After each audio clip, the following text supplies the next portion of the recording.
First, put the cord drum into the aluminum core correspondingly and put it into the track.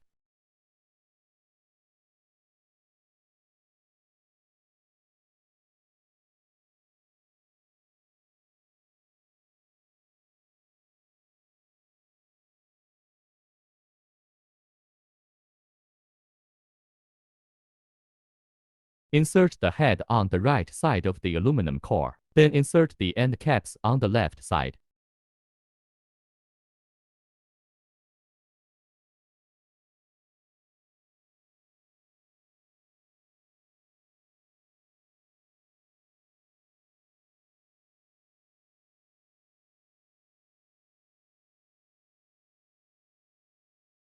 Tighten all screws. Finally, attach the mounting code.